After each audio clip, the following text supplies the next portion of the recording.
اعوذ باللہ من الشیطان الرجیم، بسم اللہ الرحمن الرحیم۔ وَلَقَدْ آتَيْنَا لُقْمَانَ الْحِکْمَةَ أَنِ اشْکُرُوا لِلَّهِ۔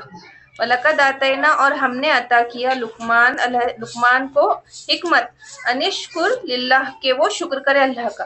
کہ اللہ پاک کیا فرما رہا ہے کہ ہم نے لقمان علیہ السلام بھی بول سکتے، حضرت لقمان کو حکمت ادا کی۔ اب حضرت لقمان کون تھے؟ تو حضرت لقمان کئی روایتوں میں آتا ہے کہ ایوب علیہ السلام کے بھتیجے یا بھانجے تھے، اور انہوں نے اتنی لمبی عمر پائی کہ داؤد علیہ السلام کے زمانے تک وہ رہے، اور وہاں وہ بنی اسرائیل میں ایک بہت بڑے قاضی تھے اور فتویٰ دیا کرتے تھے۔ لیکن جب داؤد علیہ السلام نبی مبعوث ہو گئے تو انہوں نے فتویٰ دینا بند کر دیا کہ اب مجھے اس کی ضرورت نہیں رہی۔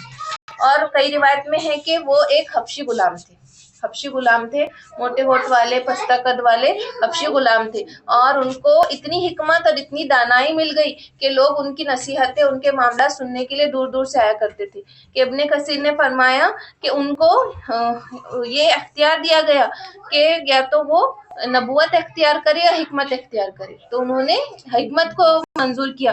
تو ان سے پوچھا گیا کہ آپ نے کیوں حکمت کو نبوت پہ ترجیح دی؟ تو فرمایا کہ اگر اللہ پاک خود مجھے نبوت دیتا تو سارا ذمہ اللہ پاک کا ہوتا، لیکن جب مجھے اختیار دیا نبوت کا تو ذمہ مجھ پر ہو جاتا، شاید کہ میں یہ ذمہ داری نہیں نبھا پاتا، اس لیے میں نے حکمت کو چنا۔ اور ایک مرتبہ بہت بڑی مجلس میں آپ واز کر رہے تھے تو ایک شخص آیا اور کہا کہ تم وہ فلاں نہیں ہو جو میرے ساتھ بکریاں چلایا کرتے تھے؟ تو کہا ہاں میں ہوں۔ تو کہا کہ پھر کیا بات ہے کہ تمہاری مجلس میں دور دور سے لوگ یہ تمہاری باتیں سننے آتے ہیں؟ تو کہا کہ اس میں میرے دو کام ہیں، کہ ہمیشہ سچ بولنا اور فضول باتوں سے رک جانا۔ مجھے یہ جو ملی ہے حکمت عملی جو ملی ہے وہ میرے دو کاموں کی وجہ سے ملی ہے، کہ سچ بولنا اور فضول کاموں سے رک جانا۔ اور نیز فرمایا کہ یہ اور کام ہے، اپنی نگاہ کو پست کرنا، زبان کو بند رکھنا، حلال روزی پر قناعت کرنا، اپنی شرمگاہ کی حفاظت کرنا، سچی بات پر قائم رہنا، عہد کو پورا کرنا، مہمان کا اکرام کرنا، پڑوسی کی حفاظت کرنا، فضول کام اور کلام چھوڑ دینا۔ اب دیکھو یہ فضول کام اور فضول کلام کتنی بار آ رہا، لہو بات، لہو الحدیث، لہو کلام کتنی بار آ رہا، کہ جو اس کام سے رک گیا اس کو حکمت مل گئی، جو اس کام سے رکنے والا ہے وہ مومن ہے، جو اس کام کو کرنے والا ہے وہ کافر ہے اور اس پہ اللہ کا عذاب ہے۔ کتنی بار آ گیا نہیں ابھی کے ابھی میں۔ اور حکمت سے کیا مراد ہے جو ہم پڑھ رہے ہیں نا، حکمت دی گئی، تو حکمت سے کیا مراد ہے؟ تو حکمت سے مراد وہ کلام ہے جس سے لوگ نصیحت حاصل کریں۔ اس سے کیا مراد ہے؟ وہ جس سے لوگ نصیحت حاصل کریں اور وہ دلوں پر ایسی مؤثر ہو کہ لوگوں کے دلوں میں محفوظ ہو جائے اور دوسروں تک وہ لوگ پہنچائے۔ اس کلام کو کہتے ہیں حکمت والا کلام۔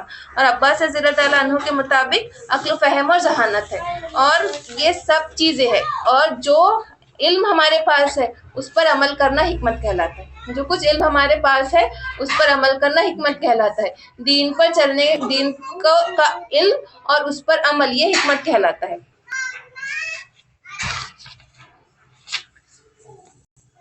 اور ایک مرتبہ حضرت سعد بن مسیب رحمۃ اللہ علیہ نے ایک سیاہ فام شخص ان کے پاس آیا، حبشی ان کے پاس آیا، تو اس کو تسلی دینے کے لیے انہوں نے فرمایا کہ دیکھو تم اپنے کالے رنگ کی وجہ سے خود کو حقیر نہ سمجھو، کیونکہ تین بہترین سیاہ فام لوگ ایسے تھے جو سب سے بہترین تھے۔ اس میں سے ایک حضرت بلال حبشی، ایک مہجہ جو حضرت عمر رضی اللہ تعالیٰ عنہ کے غلام تھے، اور ایک حضرت لقمان علیہ السلام تھے۔ یہ تین حبشی کون تھے؟ یہ سب سے بہترین ہے، دنیا میں بہترین لوگوں میں سے ہے، تو تم اپنے خود کو حقیر نہ سمجھو۔ اور کیا کہا کہ ہم نے لقمان کو حکمت دی کہ وہ اللہ کا شکر ادا کرے۔ ہم نے حکمت کس لیے دی؟ کہ وہ اللہ کا شکر ادا کرے۔ وَمَن يَشْكُرْ، اور جو شکر کرتا ہے، فَإِنَّمَا يَشْكُرْ، تو وہ شکر کرتا ہے، لِنَفْسِهِ، اپنے ہی لیے۔ کہ کیوں حکمت دی؟ کہ تم شکر کرو، اور جو کوئی شکر کرتا ہے وہ اپنے آپ کے لیے شکر کرتا ہے۔ وَمَن كَفَرَ، اور جو ناشکری کرتا ہے، فَإِنَّ اللَّهَ غَنِيٌّ حَمِيدٌ، تو اللہ بے نیاز ہے، اللہ غنی ہے، اس سے بے پرواہ ہے اور حمید ہے، تمام تعریفوں والا ہے۔ کہ انسان جو شکر ادا کر رہا ہے تو شکر کس کے لیے؟ اپنے نفع کے لیے۔ کہ شکر کرنے سے کیا ہوتا ہے؟ نعمتوں میں اللہ تعالیٰ اضافہ کر دیتے۔ دنیاوی فائدہ کیا ہے شکر کرنے کا؟ کہ جو شکر کرتا ہے اللہ تعالیٰ اس کی نعمتوں میں اضافہ کر دیتا ہے، اور آخرت میں ثواب تو ہے ہی۔ تو جو شکر کر رہا ہے وہ اپنے ہی نفس کے لیے کر رہا ہے، اور جو ناشکرہ ہے اللہ اس سے بے نیاز ہے۔ اللہ نے کیا فرما دیا؟ میں غنی ہوں، تم ناشکری کر رہے ہو، میں غنی ہوں۔ وَإِذْ قَالَ لُقْمَانُ اور جب کہا لقمان نے لی ابنہ اپنے بیٹے سے وَهُوَ يَعِظُهُ اور وہ اس کو واعظ کر رہا تھا، نصیحت کر رہا تھا، یا بنیا اے میرے بیٹے لا تشرک باللہ کہ تم اللہ کے ساتھ شریک نہ کرنا۔ تو یہ لقمان علیہ السلام کی حکمتیں ہیں، کیا کہلاتے نا، لقمان علیہ السلام کی حکمت بہت مشہور ہے نا، تو یہ حکمتیں، یہ واعظ، نصیحت، وصیت انہوں نے کس کو کی تھی؟ اپنے بیٹے کو کی تھی۔ جو سب سے زیادہ عزیز کون ہوتا نا انسان کو؟ اپنا اولاد ہوتا، تو انہوں نے اپنے اولاد کو جو وصیت کی تھی اس کو اللہ پاک نے قرآن میں لکھ دیا۔ اور اس ایک حضرت ایک وہ ہے ولی اللہ، ان کا نام بھول گئی میں، انہوں نے کہا کہ میں نے لقمان علیہ السلام کی حکمت پہ کم سے کم 1000 باب پڑھے، ان کی اتنی بہترین اور اتنی زیادہ حکمتوں پر اتنی زیادہ کتابیں ہیں کہ میں نے کم سے کم ان کی حکمت پہ 1000 باب پڑھے۔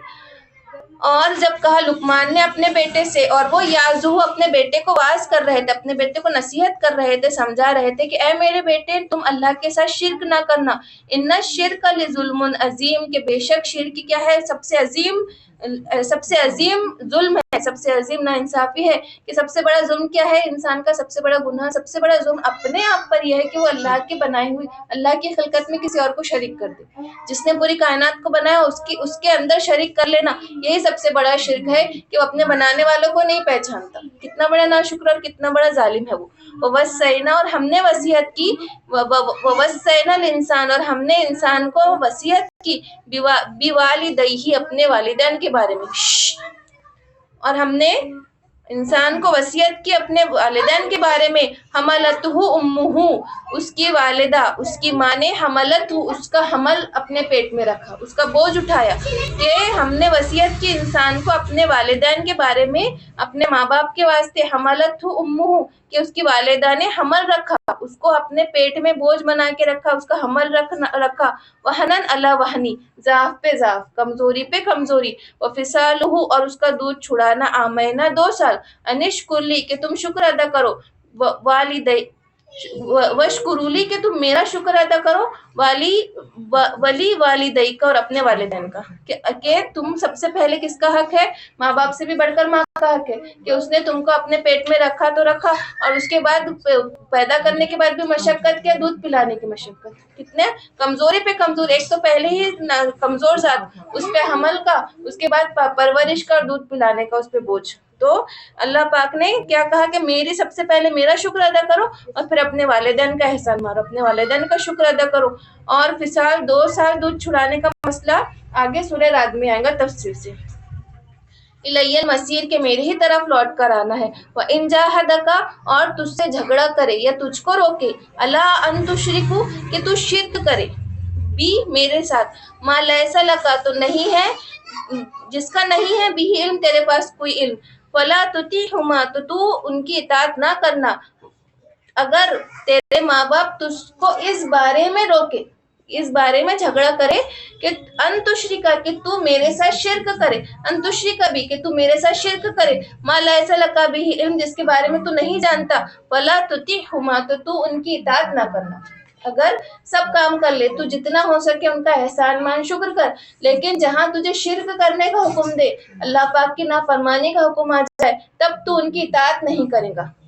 وَصَاحِبُهُمَا فِي الدُّنْيَا مَعْرُوف لیکن تم ان کا ساتھ دینا، صاحبہما ان کو دوست رکھنا، اپنا ان کا ساتھ دینا دنیا میں بہت اچھے طریقے سے، بھلے ہی وہ نہ مان رہے، اگر وہ کافر ہے اور تم کو بھی کفر پہ مجبور کر رہے، تو تم ان کی اس بارے میں اطاعت نہیں کریں گے، لیکن دنیا میں جتنا ان کی خدمت گزاری اور مالی مدد وہ سب کرو گے، بھلے ہی وہ تم کو روکے، اس میں تم ان کے ساتھ بدتمیزی یا ان کے ساتھ ہر دھرمی کا معاملہ نہیں کرو گے، ان کے ساتھ تم معروف طریقے سے پیش آئیں گے۔ تو سعد بن مالک رضی اللہ تعالیٰ عنہ فرماتے ہیں کہ جب میں ایمان لایا تھا تو میں اپنے ماں کی بہت خدمت کرتا تھا، اور جیسے ماں کو پتہ چلا کہ ایمان لایا تو اس نے کہا کہ تو ایک بے دیندار ہو چکا ہے، تو اس دین سے ہٹ جاؤ، جب تک تو دین سے ہٹے گا نہیں میں کھانا نہیں کھاؤں گی، پانی بھی نہیں پیوں گی۔ تو وہ اتنا برا لگتا تھا ان کو، اور انہوں نے واقعی میں ان کی ماں نے کھانا پینا سب چھوڑ دیا، اور قبیلے کے لوگ بہت تانا دینے لگے کہ دیکھو یہ کیسا ہے کہ اپنی ماں کا قاتل ہے، ماں کتنی بری حالت میں ہے، یہ پھر بھی دین سے نہیں پھر رہا. تو یہ بہت مناتے اس کو، کچھ بولتے، وہ مانتی ہی نہیں تھی، اور کھانا پینا ایسے 3 دن فاقے میں گزر گئے اور حالت بہت خراب ہو گئی.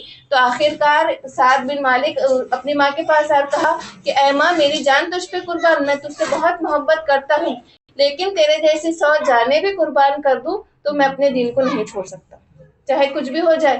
تیرے جیسی 100 جانیں بھی چلی جائے تو میں اپنے دین پہ سے نہیں ہٹ سکتا، میں اپنے اللہ کی نافرمانی نہیں کر سکتا. تو جب ان کی ماں مایوس ہو گئی تو انہوں نے کھانا پینا شروع کر دیا.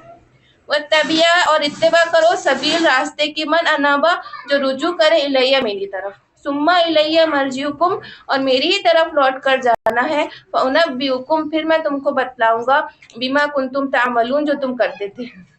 یا بنیا اے میرے بیٹے، انہا ان تکا اگر کہ ہو، مسکال وزن برابر، حبتن دانا، من خردل رائی کے برابر، فتکن پھر وہ ہو، فی صخرتن کوئی پتھر میں، او فی السماوات یا آسمان میں، او فی الارض یا زمین میں، یاتی بھی اللہ تو اللہ اس کو لے آئے گا. اے میرے بیٹے تم چھوٹا سا بھی نیکی کا کام کر لو، اور وہ نیکی کا کام اگر رائی کے دانے کے برابر بھی ہو، اور وہ کوئی چٹان کے پیچھے چھپا ہو، کوئی آسمان میں چھپا ہو، زمین کے جس بھی حصے میں چھپا ہو، اللہ تعالیٰ اس کو تمہارے سامنے ضرور لے آئے گا، ہے نا.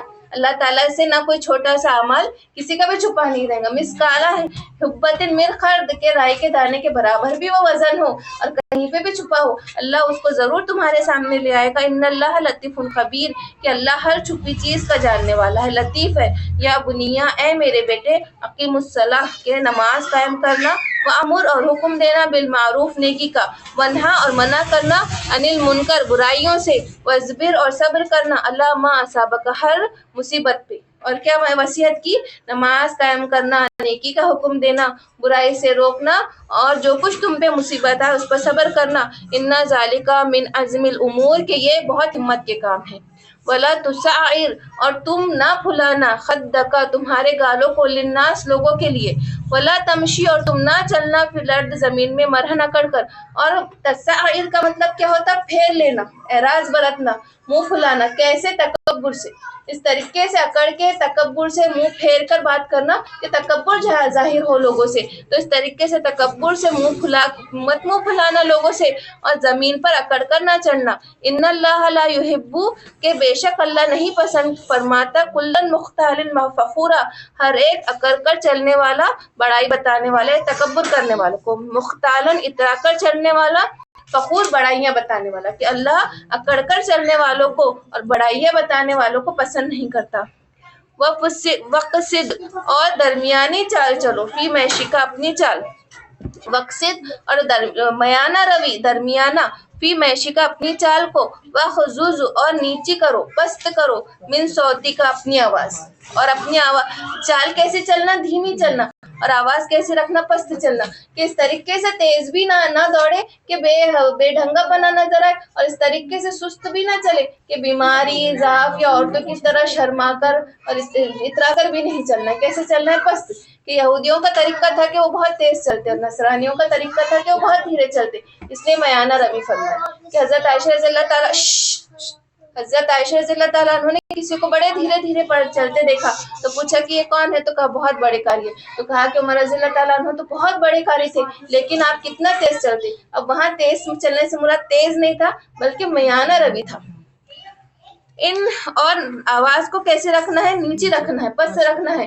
اب عمر رضی اللہ تعالیٰ عنہ کا یہ معاملہ رہتا ہے کہ آواز ایسی ہوتی کہ اتنی بھی دھیرے نہیں کہ لوگوں کو دوبارہ پوچھنا پڑے کہ کیا فرمایا، اور اتنی بھی اتنی بھی اونچی نہیں کہ یوں لگے کہ مانو شور ہو رہا ہو. ان انکرا کہ بے شک سب سے بری، مکروہ سب سے، انکرا ناپسندیدہ، انکر الاسوات سب سے ناپسندیدہ آواز، لصوت الحمیر گدھے کی ہے. گدھا کتنا زیادہ شور کرتا ہے، تو سب سے زیادہ ناپسندیدہ آواز کس کی ہے؟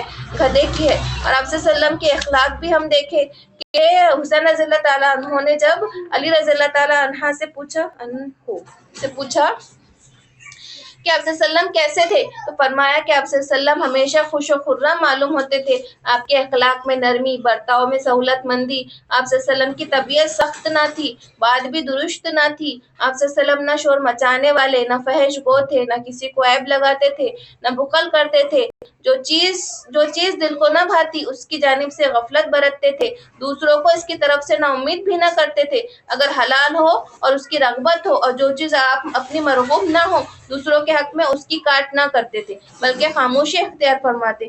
تین چیزیں آپ صلی اللہ علیہ وسلم نے بالکل چھوڑ رکھی تھی: جھگڑنا، تکبر کرنا، جو چیز کام کی نہ ہو اس میں مشغول ہونا، جو چیز کام کی نہ ہو اس میں مشغول نہ ہونا۔